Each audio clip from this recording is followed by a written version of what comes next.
John the Baptist, the devil hates that type of message. And we read that Herod imprisoned him. Matthew 4, verse 12. Jesus heard that John had been taken into custody.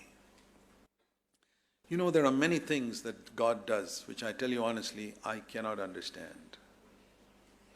Just like you experience things in your life that you can't understand. As soon as I open the Gospel of Matthew, there are things I can't understand. And then I say, Lord, that's because I'm human. My way of thinking is so human. God, who sees the overall picture, sees the end from the beginning, sees 6,000 years of man's history, sees all the millions of people in the world, he thinks in a different way. Just like my little children, when they're small, 2, 3 years old, they don't think like I think. I see a broader picture, they see a small thing. The same way I see with God. I'm like a little baby. God sees the whole picture. I'll give you one example. Why should John be taken into custody? Man who's preaching such a fiery message, can't God kill Herod and keep John preaching? That's what I do. But God says no. I'll let Herod live and let Herod kill John.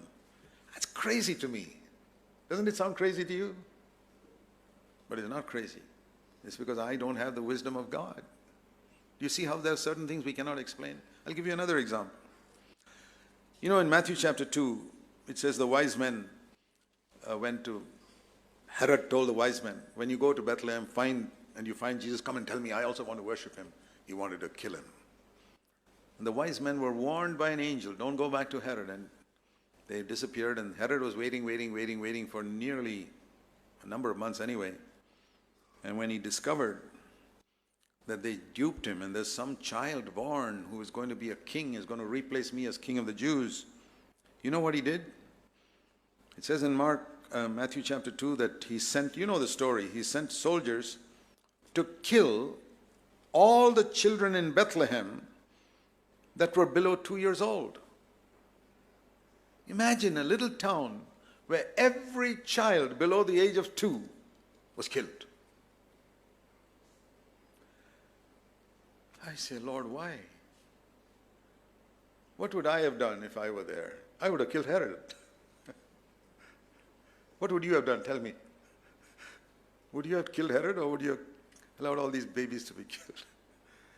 I say, Lord, my ways are not your ways. I'm a stupid man. Your ways are far superior to my ways, but I can't understand it. I'll tell you today, even today I can't understand why God did not kill Herod, but had all those little babies to die and all those mothers, I don't know how many hundreds of mothers, crying and weeping. But I say, Lord, your ways are perfect. I just say that. This is just the beginning of Matthew. 2,000 years of church history. Why was James the apostle killed when he was 30 years old? Was it because there were hundreds of apostles? No. There were only 11. And one of them is killed. I can't understand. A few days later, the angel comes and releases Peter. Why didn't the angel come 3 days earlier and release James? I would have done it. But God doesn't do it. God says, no, James' time is over. He's got to die. I'm just giving you these examples, my brothers and sisters, because some things can happen in your life like that. And you may say, I wouldn't have done it like that. Agreed. But if you have honestly tried to live in the will of God, trusting Him and honoring Him, there are many things that can happen in your life which you may not be able to understand. Maybe you have a sick child and you don't know why. Why has God given me? So many others, even ungodly people, terrorists have healthy children. Why a true disciple of Jesus should have a sick child? I don't know. But there are 1,000 things I don't know. Because my mind is like a little cup, and the ocean of God's wisdom doesn't fit into this cup. You know what I do? I humble myself and say, Lord, I don't know. Teach me your ways. Teach me the principles of your government. I want to learn it. And if you're humble, God will teach you. And I'll tell you, I've learned a lot more in these 55 years than I knew at the beginning. And if I remain humble, I will learn more in the next few years. I've learned a lot about God's ways, but not everything still. I want to encourage you, never grumble or complain. Because you grumble and complain because you think your wisdom is superior to God's. It's not. If you prayed for a child and God took away that child in death, I don't know why He did it. I can comfort you, but I can't give you an explanation.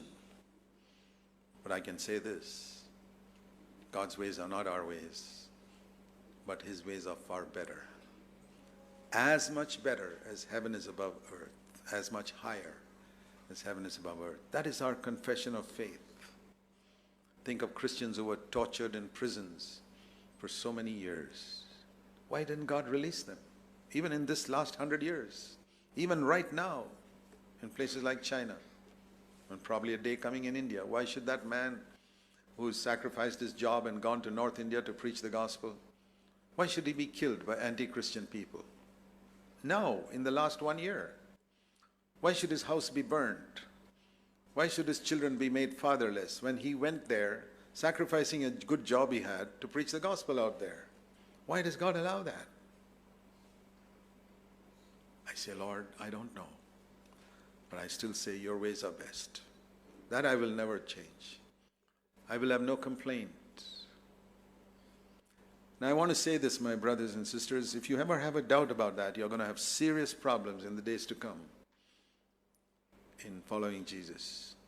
Because you'll be putting your puny little mind against the almighty wisdom of God and thinking you know more. That is the height of stupidity. That's what I'm trying to say. The government of God, the primary requirement